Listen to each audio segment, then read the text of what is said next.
안녕하세요. 옛 이야기입니다. 옛 이야기의 사연을 여러분들에게 읽어드릴 DJ 유진입니다.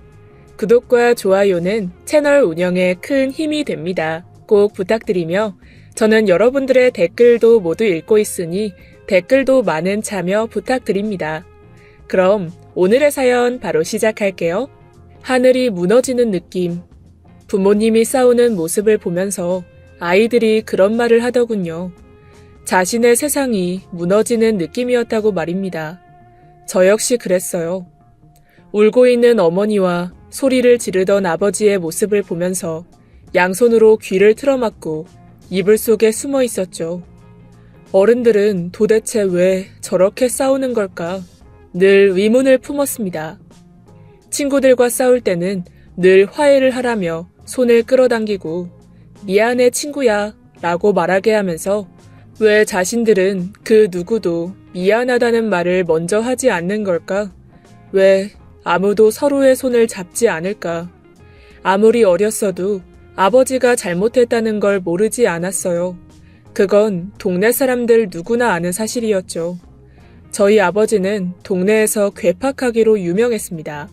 누구에게나 불친절하고 아무에게나 막말을 쏟아내는 이상한 사람. 그게 저희 아버지였죠. 아버진 모든 게 불편한 사람이었어요. 어린 아이들이 자신에게 인사를 하지 않는 것도 불편해했고, 아이들이 소리 높여서 웃는 것도 불편해했고, 유모차를 끌고 다니는 아이 엄마들도 불편해했고, 걸음이 느린 노인을 보는 것도 불편해했고, 길가에 삐죽 나와 있는 홍보 간판도 불편해했죠. 그래서 사람들은 아버지를 보면 도망가거나 숨거나 혹은 싸우기 바빴습니다. 아버지는 어쩌면 자신에게 가족이 있는 것도 불편했을지도 모르겠네요. 결국에 어머니는 아버지를 견디지 못하고 떠나셨죠. 아무리 손을 내밀어도 잡아주지 않는 아버지에게 지쳐서 포기해버렸어요. 어머니는 혼자 남겨진 저를 염려하면서 자리가 잡히면 데리러 오겠다는 약속만을 남겨두고 그렇게 떠나셨습니다. 가지 말라고 싫다고 어머니를 잡고 늘어지는 어린 저를 보면서도 어디 계집의 울음소리가 담장을 넘어? 하고는 혀를 끌끌 차던 아버지. 아버지와 사는 건 어린 저에게 고역이었어요. 단순히 그때는 조금 이상하고 괴상한 사람으로 보였던 행동이었지만 지금 생각해보니 그건 일종의 강박이었다고 할 수 있습니다. 집안의 물건들이 그대로 각도를 유지해야 한다는 건 기본이었고 심지어 걸어다닐 때조차 선을 밟으려고 하지 않았죠. 그런 아버지의 곁에서 지내야 하는 꼬마 여자아이는 늘 긴장된 상태로 다닐 수밖에 없었습니다. 그저 어지럽히기를 좋아하는 겨우 10살의 나이에 말이죠.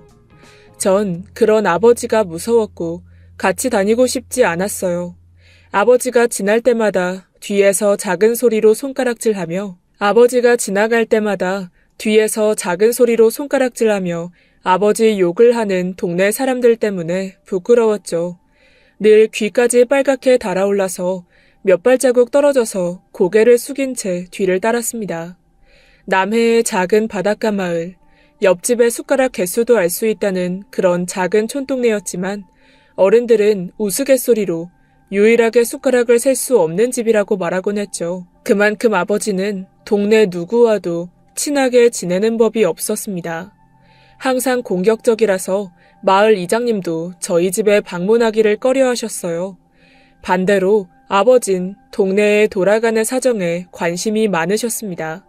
저 집은 마누라가 바람나서 가출한 집, 저 집은 아들 내외가 땅 팔아먹은 집, 또 저 집은 며느리 못 잡아먹어 안달인 노망난 할머니 집. 늘 어린 제게 이런 인간들과는 상종하지 말라고 가르치셨죠. 하지만 어린 제 눈에는 그중 어떤 집보다 저희 집이 가장 불행해 보였습니다. 딸을 버리고 여자가 도망갈 정도로 괴팍한 남자가 사는 집. 전 이런 아버지가 싫었어요. 그럼에도 불구하고 제가 아버지와 가까워지는 순간이 있었습니다. 딱 한 번 동네 입구에 들어서면 바로 보이는 파란색 대문집 앞에서는 그랬죠. 그곳에는 커다란 강아지를 키우는 할아버지가 살고 계셨습니다. 그 개는 제가 지나갈 때마다 이를 드러내고 컹컹 하는 커다란 소리를 냈어요. 까만 콧등에 잡힌 주름이며 잇몸을 드러낸 하얀 이빨이 제게는 공포의 대상이었습니다. 마당에는 늘 할아버지가 의자에 나와 나른한 표정으로 햇빛을 받고 계셨어요. 커다란 개는 제 모습이 사라질 때까지 마당을 빙 돌면서 짖었고 언제라도 그 철문 아래로 뛰쳐나올 것 같았죠. 상상 속에서는 이미 그 강아지에게 몇 번이나 물렸고 점점 더 그 개가 두려워졌어요. 겁을 잔뜩 집어먹은 저는 최대한 골목 맞은편에 붙어서 그곳을 빠르게 지나쳐야 했습니다. 하지만 그것보다 무서운 건 아버지가 꼭 그곳에서 발길을 멈췄기 때문이었죠. 이런 개를 묶던가. 동네 시끄럽게 짖어서 사람 미치게 하네. 아이고, 미안해요. 녀석이 순한데 털만 날리는 망할개 키우는 사람들은 다 그래. 자기 집 개는 순하다고 하지. 저게 어딜 봐서 순해? 나 지키려고 그러는 거지. 공격은 안 해요. 집 밖으로 절대 나가지도 않고. 정말 그래요. 확 된장 발라버리든가. 망할 놈의 개 때문에 우리 딸이 매번 학교 갈 때 돌아서 간다고. 알아?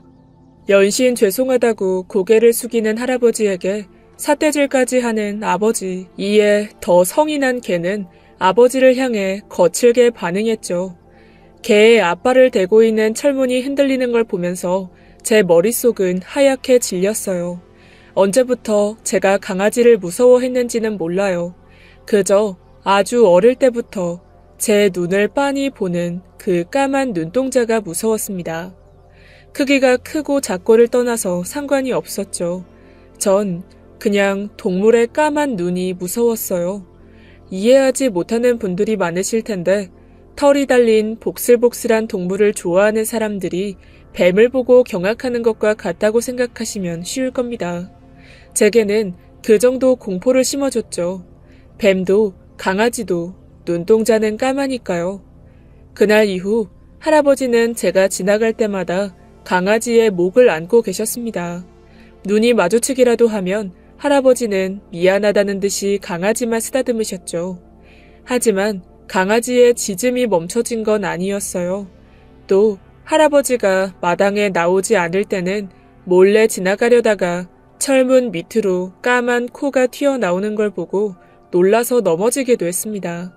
무릎에서 피가 철철 흘렀고 할아버지는 이에 놀라서 문을 열고 뛰어나오셨죠. 하지만 저는 겁을 잔뜩 집어먹은 채 열린 문을 바라봤어요. 그런데 으르렁거리던 개가 얌전히 앉아만 있었습니다. 괜찮아. 정말 괜찮다. 집 밖으로는 절대 안 나와. 병원에 갈래? 무릎에서 피 나는데 이를 어째? 괜찮아요. 정말 괜찮아요. 원래는 저렇게 사나운 개가 아니었어. 근데 동네 사람이 쟤를 몰래 데려다가 먹으려고 했는지 두드려 팼지. 그래서 그래. 그때부터 얘가 사람들만 보면 저러고 짖어. 집 밖도 전혀 나가지 않으려고 하고 말이야. 똑똑한 녀석이라 기억도 오래가는 모양이지. 처음으로 활짝 열린 문으로 보게 된 개의 모습이 보였어요. 윤기가 흐르는 누런색의 몸통, 긴 다리, 뾰족한 까만 귀와 코, 그리고 양말을 신은 것 같은 하얀 발. 하지만 코 위와 한쪽 귀는 찢어진 상처가 보였죠.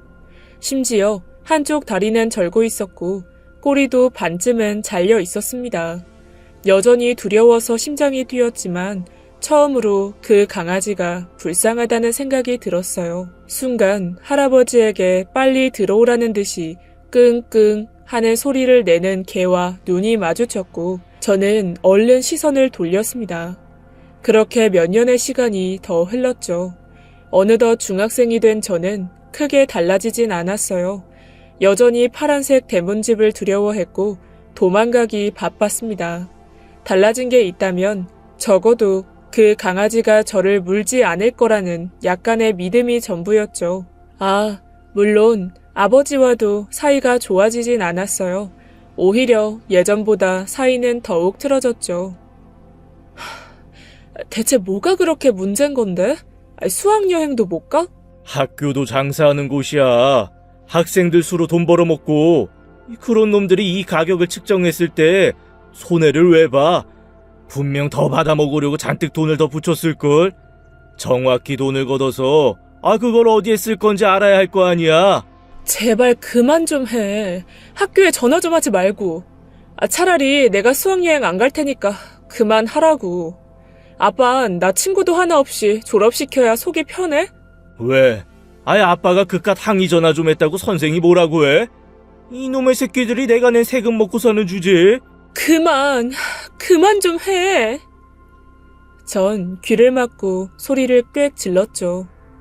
너 말버릇이 그게 뭐야? 감히 아빠한테 소리를 질러? 이러니까 엄마가 도망갔지. 너 지금 말 다 했어? 아니, 나도 도망갈 거야. 엄마한테 갈 거라고. 아빠는 한 번이라도 동네 사람들 이야기 들어봤어? 늙으면 아빠는 혼자 늙어서 죽을 거라고 하더라. 자식도 마누라도 아빠 성격 감당 못해서 도망갈 거래. 저는 이를 악물고 공격적으로 대꾸했고 순간 아버지는 제 뺨을 때렸죠. 전 울면서 집 밖으로 뛰어나갔습니다. 모든 게 싫었어요. 여전히 괴팍하게 구는 아버지도 미웠고 그런 아버지가 외로워할 거라고 저를 데려가는 걸 차일피일 미루는 어머니도 싫었습니다. 그냥 자신도 아빠가 싫은 거면서 그냥 딸이 거추장스러운 거면서 생각해주는 척 하는 게 역겨웠어요. 저는 달리고 또 달렸죠. 숨이 차도록 달려서 이 지옥 같은 곳을 빠져나가고 싶었습니다. 매일 아침마다 정리하고 청소하고 검사를 받아야 하는 집이 싫었어요. 하지만 집을 나가도 갈 곳이 없었죠. 제게는 그 흔한 친구도 없었습니다. 내성적이고 소심한 성격 탓에 저는 단순히 공부를 잘하는 아이일 뿐이었어요. 제가 누구더라? 이름이 뭐지? 그 7반에 공부 잘하는 하고는 저를 부르려고 해도 금방 이름이 떠오르지 않는 그런 존재였죠.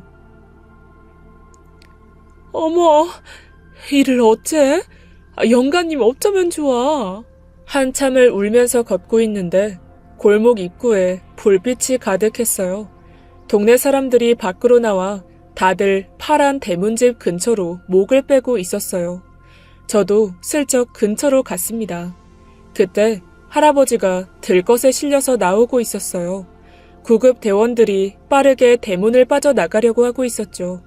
하지만 그 집에 있던 커다란 개가 들것을 물고 당기는 통에 씨름을 하고 있었습니다. 저리 가라며 막대기를 휘두르기도 했고 소리를 지르기도 했죠. 결국 그렇게 대문을 통과해 나오자 개는 대문 안에서 컹컹 짖었습니다. 그리고 마당을 몇 바퀴 돌다가 순간 강아지는 다리를 절뚝이며 대문 밖으로 나왔죠.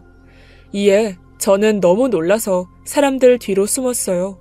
그런데 꼬리를 잔뜩 말고 낑낑거리는 강아지는 한참을 따라가다가 다시 대문으로 쏙 들어갔습니다.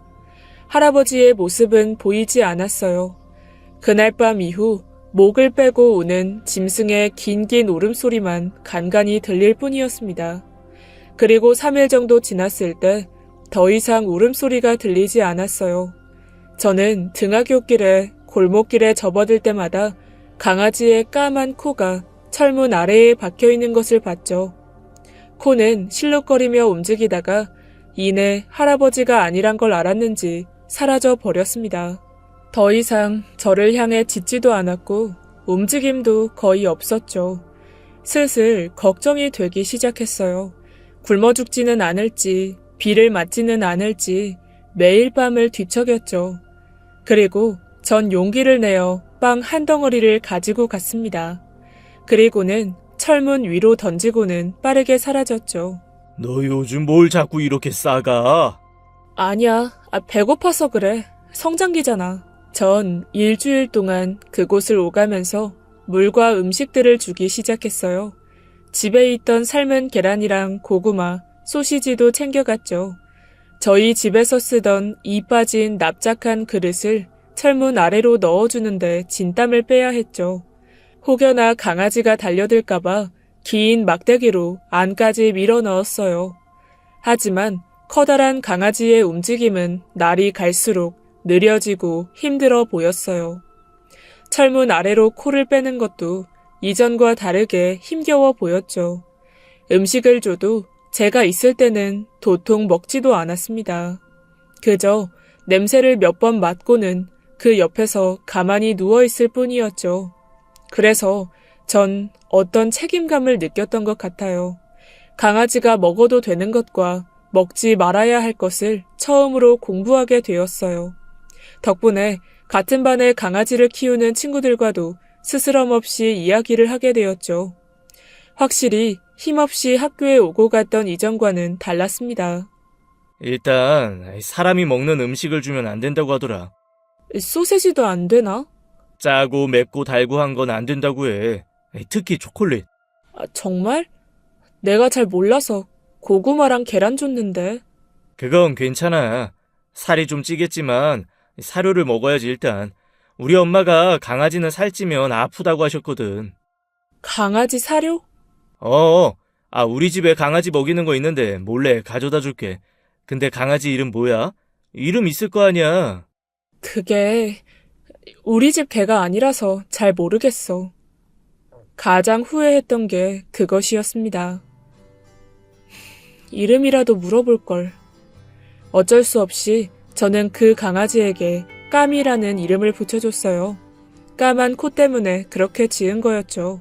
한 달을 꼬박 철문을 사이에 두고 강아지를 돌봤어요. 그러다가 아버지와 심하게 말다툼을 한 어느 날 밤에 난생 처음으로 까미의 콧등을 만지게 되었어요.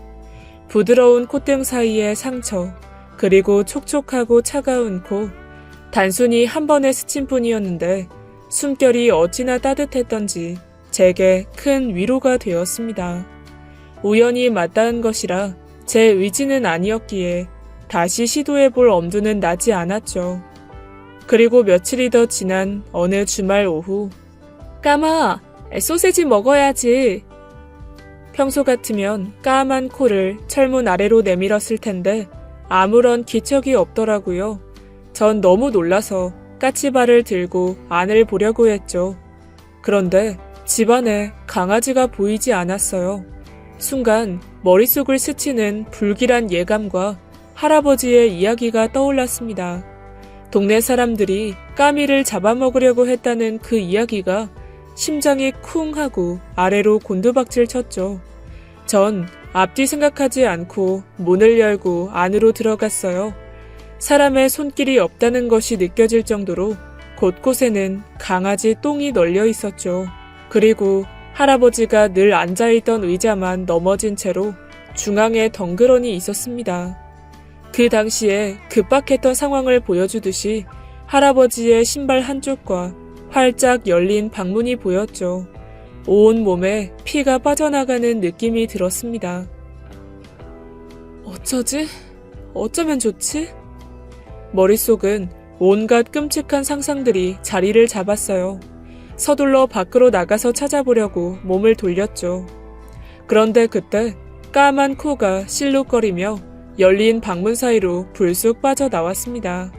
놀라기도 하고 기쁘기도 했지만 이보다 무서운 마음이 앞서서 저는 몸을 돌려 나가려고 했죠. 그런데 그만 쓰러져 있던 의자에 걸려 넘어지고 말았습니다.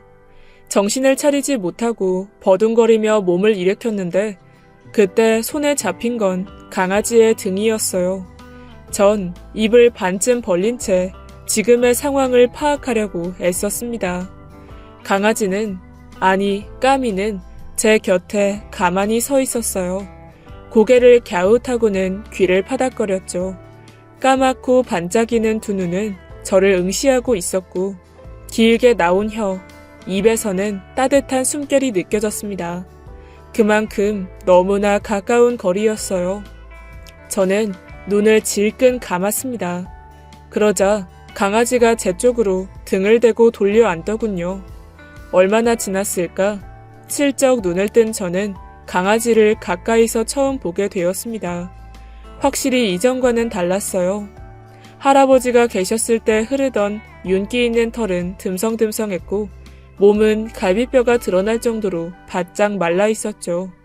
뭔가에 홀린 것처럼 저는 떨리는 손으로 강아지의 등에 가져다 댔습니다. 갑자기 알 수 없는 용기가 난 건 아니었어요. 단지 그렇게 해야 할 것 같았습니다. 너무나 외로워 보였거든요. 그때 당시의 제 모습처럼 말입니다. 움찔거림, 숨결, 온도, 근육의 움직임까지 저의 손끝에서 느껴지는 모든 것들이 지금까지도 생생하게 기억이 납니다.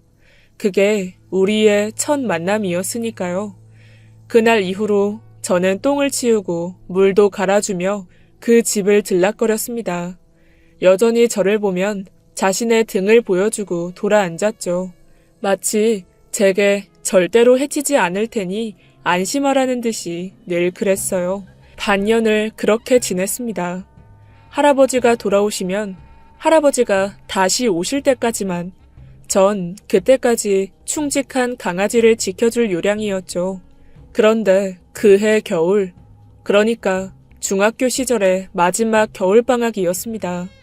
어느 날과 다름없이 마당을 치우고 물과 사료를 놓고 나왔죠. 그런데 한참을 낑낑거리던 까미가 철문 밖으로 나왔어요. 그리고 저를 향해 뛰어왔죠. 전 너무 놀라서 뒤로 넘어졌고 녀석이 다가오더니 제 얼굴을 핥았습니다. 전 무의식 중에 녀석의 등을 쓸었는데 부들부들 떨고 있더군요. 눈물이 핑 돌았습니다. 얼마나 큰 용기가 필요했을까 생각했죠. 그리고 전 그런 까미를 데리고 집으로 갔습니다.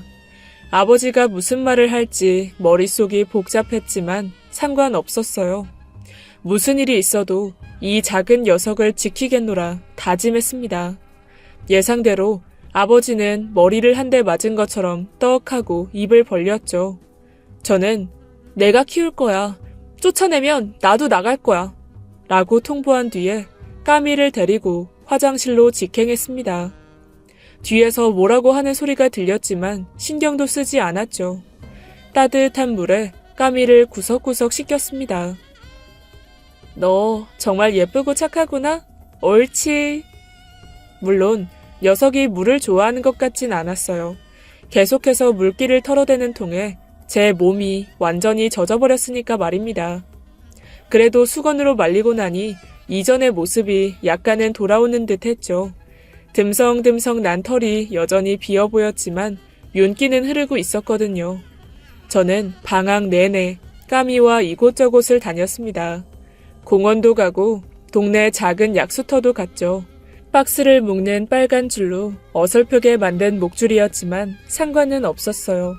까미는 늘 저를 지키려는 듯 옆에 바짝 붙어서 걸었으니까 말이죠. 아버지는 이런 저와 강아지를 볼 때마다 속사포처럼 잔소리를 쏟아 부었습니다. 똥만 싸는 멍청이라는 둥, 털만 날리는 짐승이라는 둥, 된장을 발라야 한다는 둥, 할아버지에게 했던 말을 제게 똑같이 하셨죠. 막상 제가 까미를 지키려는 마음이 드니 그 말이 할아버지께 얼마나 마음을 아프게 했을지 알게 되었습니다. 아빠는 왜 그렇게 말을 밉게 해? 난 사실만 말한 거지. 뭘 미워 믿긴. 내가 보기에 아빠는 미움받으려고 작정한 것 같아. 얼른 저거 가져다 버리든가. 주인 가져다 줘. 사람 물기라도 해서 돈이라도 들면 어쩌려고. 이제 내 동생이야. 내가 책임질 거야. 네가 학생인데 무슨 책임이야. 책임은 순간 아버지의 잔소리는 뚝 멈출 수밖에 없었어요. 까미가 콧잔등을 찡그리며 으르르하고 낮게 경고했기 때문이었죠. 아버지가 까미를 싫어하는 만큼 까미도 아버지를 질색했어요. 제게 소리를 조금이라도 지르면 잇몸을 드러내고 낮은 자세를 취했죠. 전 속으로 웃었습니다. 가자, 까마. 저게 정말? 문제는 방학이 끝나고부터였죠. 저는 아버지가 혼자 남겨질 강아지를 괴롭히는 게 너무 걱정이 되었습니다. 그리고 제가 학교에 가 있는 동안 강아지를 버리거나 먹을까봐도 걱정이 되었죠. 늘 입버릇처럼 말하던 게 사실은 진심일까봐 아버지에게 더 실망하게 되는 것도 겁이 났습니다. 그래서 저는 학교에 가지 않으려고 버텼어요. 그러자 결국 아버지는 까미를 절대로 버리지 않겠다는 약속과 밥을 챙겨주겠다는 약속도 하셨죠. 까마, 왜 똥을 안 싸? 혹시 아빠가 굶긴 거야? 며칠이 지나고 저는 확실히 이상하다는 걸 느꼈어요. 녀석은 어쩐지 기운도 없어 보이고 밥도 입에 대지 않았죠. 더구나 똥도 전혀 집 마당에 싸지 않았어요. 병원에 데려가고 싶었지만 모아둔 돈으로 이미 강아지 심장 사상충 약을 샀기에 엄두가 나지 않았습니다. 아빠지? 아빠가 그랬지, 까미. 왜? 아이, 그 냄새 나는 똥개가 뭐? 아예 안 버렸잖아. 요즘 애가 몸이 안 좋아 보이잖아. 예전에는 내가 돌아오면 놀아달라고 하는데 통 기운도 없고. 혹시 아빠가 얘 때렸어? 그깟게 하나 때문에 기집애가 언성을 높여? 아빠 진짜 싫고 미워 죽겠어. 전 힘없이 늘어져서 자고 있는 까미를 데리고 밖으로 나왔죠. 울면서 동네를 걸어 다녔어요. 화가 나도 집으로 돌아갈 수밖에 없는 제 자신이 화가 났고 가여운 짐승도 책임질 수 없음에 서러웠습니다. 그렇게 한참을 걷고 있는데 동네 사람들이 그물을 펼쳐놓고 손질을 하고 있더라고요. 저는 눈치를 보면서 빙 둘러가려고 뒤로 돌아가려고 했죠. 까미 맞지? 맞네. 아이, 그 집 딸 맞잖아, 너구리 아저씨. 저는 걸음을 멈췄습니다. 저희 아버지 이야기였으니까요. 너구리는 아버지의 별명 중에 하나였습니다. 얼굴 생김새가 흡사 괴팍한 너구리와 닮았거든요. 전 삐죽거리며 그 앞으로 갔죠. 그런데 까미가 꼬리를 살랑살랑 흔드는 걸 보고 놀랐습니다. 저희 까미 아세요? 아무래도 그것 때문에 불렀어. 짖어서 그런가요? 혹시 물거나? 아니, 그 순한 애가 뭘 짖기를. 그런 게 아니라 약수터 갈 때 똥 좀 치우라고 하려고. 네? 약수터라니 무슨 말인지. 몰라? 아이, 너희 아버지가 매일 아침마다 개 끌고 다니잖아. 하긴 그 사람이 개를 끌고 다닐지 누가 알았겠어. 앉아있던 주민들이 동의하듯이 빵 하고 웃음을 터뜨렸죠. 요 몇 달 하루도 안 빼고 까미 산책을 시키잖아. 언덕은 그렇다고 해도 약수터에 개똥이 너무 많아. 그것만 좀 신경 써서 치워달라고 전해달라고. 저희 아빠가 맞아요? 저희 아빠는 까미 엄청 싫어하시는데. 아, 싫어? 아이고, 야, 난 그렇게 유난 떠는 거 처음 봐. 뭐 세상에서 제일 똑똑하다면서 자랑을 하던데 무슨. 그러게. 최근에 성경 많이 바뀌었더라고. 그렇게 불같은 양반이 미안하다고 하질 않나. 맞아요. 걔가 처음에 엄청 짖고 그랬잖아. 근데 요즘에는 또 저렇게 말을 잘 들어. 개를 키우면서 눈치라는 걸 보는 거지. 맨날 그렇게 시비만 걸다가 자기가 걸리니까. 이 양반이 애 앞에서 왜 그런 말을 해요? 난 좋은 의미지.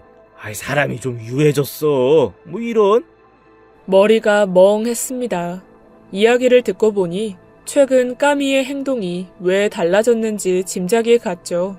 여기저기 아버지와 오래 산책을 하다 보니 부쩍 잠이 늘고 저에게 놀아달라고 보채지 않기 시작한 거였어요. 여기에 아버지와 제가 언성을 높이며 싸울 때 더 이상 아버지를 향해 이를 드러내는 일도 없었죠. 문득 저는 까미의 몸을 만져봤어요. 앙상하게 말라있던 까미의 몸은 어느덧 단단한 근육질로 바뀌어 있었고 다리도 이전보다 덜 저는 것 같더라고요. 심지어 얼룩이 져 있는 것 같은 빠진 털도 모두 자라서 반질반질 윤이 났죠. 그런 거였어? 네가 말을 못해? 아니, 내가 못 알아들으니까 몰랐잖아, 바보야. 저는 까미를 꼭 끌어안았습니다. 그리고 집으로 들어가니 아버지는 까미 집안에 이불을 쑤셔놓고 계셨죠. 전 괜히 미안해서 볼멘 소리로 동네 사람들의 이야기를 전했어요. 그래. 아이, 치우면 되지, 뭘. 아이, 그런 걸 애를 잡고 말해. 아버지는 민망하신지 동네 사람들 욕을 하면서도 헛기침을 하셨어요. 산책은 언제부터 나갔대? 산책은 무슨. 또 똥개가 하도 똥을 싸고 냄새나고. 아이, 그래서 밖에서만 싸라고 했지. 딱 하루 그랬는데 애가 좀 영리한지 집에서는 똥을 안 싸서. 제 앞에서는 여전히 까미를 똥개 취급했지만 확실히 아버지는 달라지고 있었죠. 어느 날 돌아와 보니 까미는 목걸이까지 새로 걸고 있더군요. 그리고 동네 주민들에게 소리를 지르는 일도 많이 줄었죠. 무엇보다 저와 아버지가 대화라는 걸 하게 되었습니다. 주로 강아지 이야기가 전부였지만 예전에는 거의 말을 하지 않았기에 엄청난 변화였어요. 아빠, 까미라고 적었잖아. 깜이인데. 아이, 똥개가 까미면 어떻고 까미면 어때? 싫지 않았습니다. 아버지의 작은 변화로 인해 저는 약간은 행복해졌죠. 어떤 날은 까미로 인해 함께 웃기도 했습니다. 하지만 사건은 순식간에 벌어졌죠. 갑자기 까미가 붉은 핏기가 있는 똥을 흘리기 시작했습니다. 계속 토하고 기운이 없이 혀를 길게 빼고 늘어졌어요. 전 다급하게 아버지의 차에 태워 시내에 있는 동물병원으로 향했죠. 정신이 하나도 없었고 계속 눈물만 났어요. 병원에서 각종 검사를 했고 수의사 선생님은 수술을 해야 된다고 했죠. 확실하진 않은데 날카로운 뼈로 보여요. 닭뼈가 이런 형태로 잘리죠. 혹시... 네, 아이, 닭고기 먹였어요, 제가요. 수술 들어가야 해요. 바로요. 혹시 수술비가 얼마 정도 나오나요? 해주세요, 선생님. 아이, 당장이요. 분명 수술비를 들으면 돈 잡아먹는 똥개라며 한 소리 하실 줄 알았습니다. 왜 그렇게 병원비가 많이 나오는지 따져 묻고 언성을 높일 거라고 예상했죠. 하지만 아버지는 붉게 충혈된 눈으로 다급하게 재촉했습니다. 당장 살리라고, 제발 부탁한다고 고개를 숙이면서요. 아빠. 나 때문이야. 아니, 내가 먹여서 그래. 잘 발라냈어야 하는 건데 내가. 아버지는 작게 떨고 계셨습니다. 이제까지 한 번도 본 적 없는 모습에 놀랐죠. 그래서 저는 수술을 하는 시간에 어머니께 전화를 해서 그간의 일을 이야기했습니다. 어머니가 달려오셨죠. 그리고 놀라서 우는 저를 꽉 안아주셨어요. 아버지는 어머니의 방문에 잠깐 놀라는 듯 했지만 고개만 푹 숙이고 계셨습니다. 어머니는 그런 아버지의 어깨를 툭툭 두들겨 주었죠. 전 그런 아버지를 남겨두고 어머니와 병원 밖에 벤치에 앉았습니다. 너도 너희 아빠도 많이 놀랐겠구나. 그 사람이 개를 키울 줄은 몰랐네. 그러게, 아빠는 강아지 안 좋아하셨으니까. 무슨 소리야? 너희 아빠 강아지 엄청 좋아해. 먹는 거? 너도 참, 아빠가 언제 그런 거 드시든? 그야 그렇긴 하지. 일부러 그러시는 거야. 정 안 주려고. 네가 태어나기도 전에, 아니 우리 결혼하기 전에 저 사람 오래전부터 강아지를 키웠었어. 진짜로? 아빠가 강아지를 키웠다고? 그래, 푸들이었는데 14살인가? 그때 죽었지. 그때 너희 아빠가 얼마나 많이 울었는지 몰라. 나도 그렇고 그 슬픔에 그 강아지가 낳은 새끼를 보러 갔어. 동네 사람들이 달라고 해서 나눠줬거든. 이어지는 어머니의 이야기는 충격적이었어요.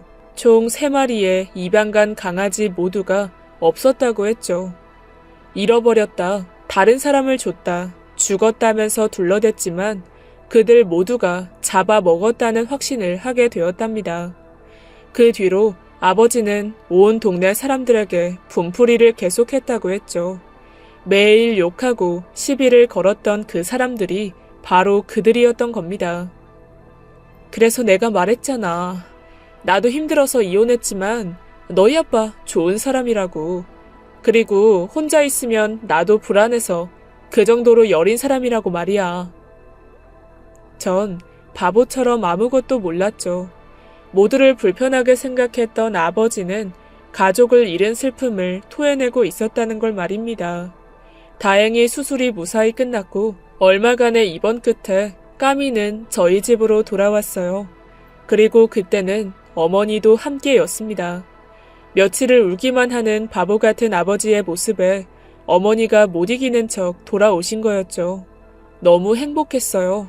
마침내 완벽한 가족처럼 보였습니다. 아버지는 자신이 까미를 좋아한다는 사실을 인정하셨고 그 뒤부터는 제 앞에서도 팔불출 같은 강아지 자랑을 숨기지 않으셨어요. 아니 내가 선을 안 밟고 가는데 이 녀석이 그런다니까. 거기에 똥도 가리고 오줌도 가리고. 아이 천재야 천재. 언제는 된장을 바른다더니 너무 잔인하네. 당신 정말 그런 말을 했어? 아이 그야. 된장 넣고 푹 끓인 돼지고기 주겠다는 말이지. 이 모든 게 강아지 한 마리로 비롯된 거였습니다. 제가 그 녀석을 봐주지 않았다면 저희 가족은 완전히 등을 돌렸을 테니까 말이죠. 웃음이 끊어지지 않았어요. 그 녀석의 애교를 보는 것만으로도 밤새도록 이야기를 나눌 수 있을 정도였죠. 하지만 그 행복은 그렇게 오래가지 않았습니다. 아침에 일어났을 때 아버지는 깨어나 마당으로 가려던 제 손을 잡고 눈을 가렸어요. 그냥 들어가라고, 보지 말라고 작게 속삭이는 목소리에 제 심장이 빠르게 뛰었죠. 불길함에 저는 손을 내리고 맨발로 마당으로 뛰어나갔습니다. 저는 개 집 앞에 멈춰섰죠. 작은 나무 조각들이 어지럽게 널브러져 있었어요. 까미는 집 바로 옆에 누워 있었습니다. 그 주변에 흩뿌려진 선명한 빨강은 꽃잎이 아니었어요. 눈은 타들어갈 것처럼 아팠고 숨을 쉬는 법도 잊어버린 것처럼 헐떡거렸죠. 순간 아무 소리도 들리지 않았습니다. 정신을 차려보니 저는 까미를 안고 있었어요. 도둑이 들었는지 개장수인지 어쩌면 좋니 어쩌면. 어머니는 발을 동동 구르며 울고 계셨고 아버지도 마당 한쪽에 엎드려 오열하셨습니다. 까미, 왜 그래? 일어나봐. 일어나. 왜 누워있어? 왜 이러는 건데? 병원 가자. 엄마, 아빠, 얼른 가자. 제발 늦었어. 얼른 출발하자. 빨리. 제발. 저는 입을 크게 벌리고 울었습니다. 제 뺨을 몇 번을 때리고 또 때리면서 꾸미기를 간절히 기도했죠. 까만 두 눈으로 저를 보고 있던 까미는 혀를 길게 빼고 숨을 헐떡였습니다. 그리고 반쪽밖에 남지 않는 꼬리를 바닥으로 툭툭툭 쳤죠. 반갑다고 말입니다. 까미는 그 까맣고 예쁜 눈으로 저를 담으려는 듯 한참이나 보다가 눈을 완전히 감았죠. 그렇게 까미는 저희의 곁을 떠나고 말았습니다. 제 소중한 첫 번째 친구이자 나의 동생을 너무나 허무하게 그렇게 보냈어요. 까미는 이전에 아버지가 키웠던 강아지 곁이자 저희의 가족 묘에 묻혔습니다. 그 얼마 뒤에 저희 가족은 그 끔찍한 동네를 완전히 떠났어요. 시간이 흘러 강아지의 까만 눈이 무서워서 벌벌 떨던 소녀였던 저는 이제 어엿한 수의사가 되었습니다. 양쪽 손에 흉터 투성이이지만 제 직업을 또 제 환자인 동물들을 너무나 사랑하고 있어요.